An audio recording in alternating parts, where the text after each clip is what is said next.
Endoscopy আমাদের gastroenterology ফিল্ডে খুব ইম্পর্টেন্ট একটা মেশিন বা ইম্পর্টেন্ট একটা ইনভেস্টিগেশনের মধ্যেই পড়ে। এটা এখন মানুষের অনেকেরই জানা আছে, কিন্তু এই ব্যাপারে কিছু ভুল ধারণা আছে মানুষের, সেটা আমি ক্লিয়ার করার জন্য আজ আমি বলতে চাইছি। প্রথম কথা হচ্ছে, এন্ডোস্কোপি আমরা কখন করব? যেসব পেশেন্টরা আমাদের কাছে আসছে পেটের হয়তো হাইপার অ্যাসিডিটি নিয়ে আসছে, বা কোনো অ্যাসিড জুস গলায় উঠে আসছে, রিফ্লাক্স ডিসঅর্ডার, বা এটা লং স্ট্যান্ডিং ডিসঅর্ডার, মানে অনেক দিন ধরে এটাতে ভুগছেন, প্রচুর ওষুধপত্র খাচ্ছেন, বিভিন্ন রকম মেডিকেশনের মধ্যে আছেন, বা বিভিন্ন রকম ডাক্তার দেখিয়েছেন, তাদের ক্ষেত্রে হয়তো অনেক কিছু পরীক্ষা নিরীক্ষা হচ্ছে, কিন্তু কিছুতেই এই সমস্যাটা যাচ্ছে না। একটা অ্যাসিডিটি ভাব, ক্ষুধামন্দ, খাবার ইচ্ছা কমে যাওয়া, পেটের মধ্যে একটা জ্বালা ভাব, সেই সব ক্ষেত্রে আমাদের ইন্ট্রাক্টেবল কেসগুলোতে এন্ডোস্কোপির একটা গুরুত্ব আছে। ফার্স্ট লাইন কেসগুলোতে আমরা কখনোই বলি না যে এক্ষুনি একটা পেশেন্টকে প্রথম হাইপারঅ্যাসিডিটি নিয়ে এন্ডোস্কোপি করুন। আমার প্র্যাকটিস অন্তত আমি সেইভাবে পেশেন্টদের আমি ট্রিট করার চেষ্টা করি, যে যখন পেশেন্টের অনেকদিন ধরে দীর্ঘমেয়াদী একটা সমস্যা, সেক্ষেত্রে এন্ডোস্কোপি একটা গুরুত্ব আছে। এখানে আমরা জানবো এন্ডোস্কোপিটা কি, হোয়াট ইজ এন্ডোস্কোপি। এন্ডোস্কোপি একটা ইনভেসিভ প্রসিডিওরটা জানতে হবে। মানে এটা এক প্রকার পেটের ভেতরের জিনিসটা ক্যামেরার মাধ্যমে দৃশ্যায়ন, মানে পেটের ভেতরের যে আমাদের খারাপ জিনিসগুলো বা ভালো জিনিসগুলো যাই হোক, সেটা আমরা পরীক্ষা নিরীক্ষার মাধ্যমে জানতে পারবো যে তার মধ্যে কোনো খারাপ জিনিস আছে না, ভবিষ্যতে এটা খারাপের দিকে যেতে পারে, সেই জিনিসগুলো আমরা জানতে পারবো। এখানে একটা প্রসেস আছে, সেটা আমি প্রথমে একটু বলে রাখি আপনাদের। এই এন্ডোস্কোপটা আপনারা একটু দেখুন, এন্ডোস্কোপটা দেখুন। This is the very unique endoscope যেটা আমি ইউজ করি আমার প্র্যাকটিসে। এখানে এটা ফুজি এন্ডোস্কোপ, এটা হচ্ছে আপার জিআই এন্ডোস্কোপ। এটা হচ্ছে পেশেন্টের গলা দিয়ে আমাদের মুখের মধ্যে দিয়ে আমরা নলটা প্রবেশ করাই। এক্ষেত্রে একটা মানুষের ভীতি বা ভয় থাকে যে গলায় আটকে যাবে, গলায় কষ্ট হবে, আমার দম বন্ধ হয়ে যাবে। সেটা অনেকটা ডাক্তারবাবু নিজের এক্সপার্টিসের উপর ডিপেন্ড করে। আর এই মেশিন ভেরি ইউনিক মেশিন, অনেক খুব কম সেন্টারই এই মেশিন আছে। আমি এই মেশিনটা জাপান থেকে পারচেস করেছি এবং ভেরি গুড মেশিন। এবং এইটা খুব স্মল ক্যালিবারের মেশিন। কীরকম, গলা দিয়ে জাস্ট পেশেন্টের গলাটা আমরা একটু প্রথম দিকে অবশ করে দেবো কিছু স্প্রে দিয়ে। তা বেশিরভাগ ক্ষেত্রে এটা ডে কেয়ার প্রসিডিওর, পেশেন্টকে জ্ঞানোদয়ী পরীক্ষাটা করতে হয়, এই না যে পেশেন্টকে আমি অজ্ঞান করে পরীক্ষাটা করবো।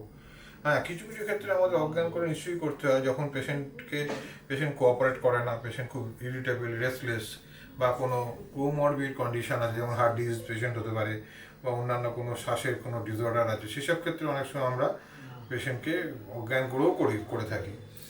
তো যাই হোক, মোটামুটি 80% কি 90% পেশেন্ট ডে কেয়ারেই করা হয়। তো প্রথমে গলাটা একটু অবশ করে আমরা নলটাকে প্রবেশ করাই, পেশেন্টকে যদি একটু কোঅপারেট করে গলা দিয়ে নেমে যাবে। একবার যখন গলাটা ক্রস করে যাবে, ওই ফার্স্ট গলাটা যদি চোকিং যেটা না হয়, সেটা আমাদের খেয়াল রাখতে হবে অবশ্যই, যাতে সেটা শ্বাসনালীতে প্রবেশ না করতে পারে। কারণ সামনে আমাদের শ্বাসনালী থাকে, তার পেছনে দেয় খাদ্যনালী। এটা আমি খাদ্যনালীর পরীক্ষা, অতএব শ্বাসনালীটাকে আমাদের বুঝে করতে হবে, যেটা এটা ল্যারিংসের মধ্যে যাতে প্রবেশ না করে, সেক্ষেত্রে পেশেন্টের চোকিং হতে পারে। তো যখন এটা প্রবেশ করে গেল, তারপরে আস্তে আস্তে আমরা গলার ভেতরের অংশ সমস্ত ছবি তুলতে থাকি। এবং লোয়ার ইসোফেজিয়াল স্ফিংক্টার, যেটা খুব ইম্পর্টেন্ট, যেটা হচ্ছে খাদ্যনালী এবং পাকস্থলীর সংযোগস্থল, সেখানে একটা স্ফিংক্টার থাকে, মানে একটা ছিপির মতন থাকে। সেই জিনিসটা একমাত্র এন্ডোস্কোপ ছাড়া দেখা যাবে না।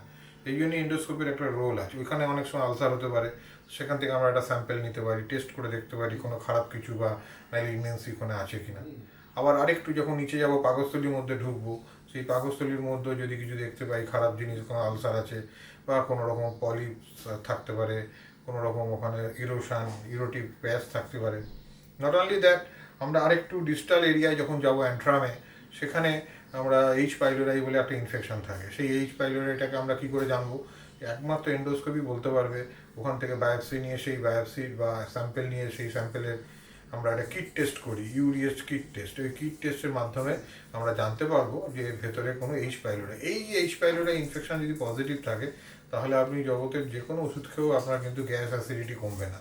তো এইসবের জন্য এন্ডোস্কোপির একটা রোল আছে। তার মানে ডায়াগনস্টিক অ্যান্ড থেরাপিউটিক, মানে আমরা যেমন পরীক্ষা নিরীক্ষাও করলাম, তার ভেতরে চিকিৎসা ব্যবস্থার জন্য থেরাপিউটিক প্রসিডিওরটাকে আমরা ইউজ করলাম। তো এই দুটো জিনিস একসঙ্গে আমরা করতে পারবো এই ইউনিক মেশিনটার মধ্য দিয়ে। এই মেশিনের এই হচ্ছে টিউব, এখানে হচ্ছে মেশিনের কানেক্টর বিভিন্ন রকম আছে। এটা হচ্ছে মেশিনের একটা কানেক্টার, এগুলো আমাদের ইউজ হয়, এগুলো আমাদের মেশিনের মধ্যে ঢুকবে, যে মেন মেশিনে আমাদের ঢুকবে সেই মেশিনে আমি আসছি। এগুলো সব ইলেকট্রিক্যাল কানেক্টার, এগুলো সব আমাদের ইলেকট্রিক্যালি অ্যাটাচ থাকবে, কিন্তু মেন পাইপটা গলা দিয়ে ঢুকবে, মোটামুটি 40 সেন্টিমিটার পর্যন্ত মানুষের পেটের মধ্যে আমাদের চলে যাবে এবং অ্যাবসলিউটলি পেইনলেস। পেশেন্ট যদি একটু কোঅপারেট করে তাহলে আমরা খুব তাড়াতাড়ি পরীক্ষার মাধ্যমে করে করতে পারবো। এন্ডোস্কোপির দ্বিতীয় ধাপ যেটা হচ্ছে কোলোনোস্কোপি। কোলোনোস্কোপি মানে এইটা হচ্ছে কোলোনোস্কোপের টিউবটা একটু মোটা হবে। কোলোনোস্কোপ মানে আমরা কোলনটা দেখবো, এন্টায়ার কোলন। এটার ইন্ট্রোডাকশনটা কীভাবে হবে? থ্রু রেকটাম হবে, মানে পায়খানার রাস্তা দিয়ে আমাদের এই পাইপটাকে প্রবেশ করাতে হবে। তার জন্য পেশেন্টের একটা প্রিপারেশান লাগবে, মানে আমাদের কোলন পুরো ওয়াশ করে ক্লিন করতে হবে। তার জন্য আমরা বিশেষ একটা পাউডার 2 লিটার জলে গুলে পেশেন্টকে অন্তত 10-12 ঘন্টা আগে থেকে খাওয়াবো এবং কোলন পুরো ক্লিন হয়ে যাবে, ওয়াশ হয়ে যাবে, সো দ্যাট তখন প্লেন শুধু ওয়াটার রেকটাম দিয়ে বেরোবে।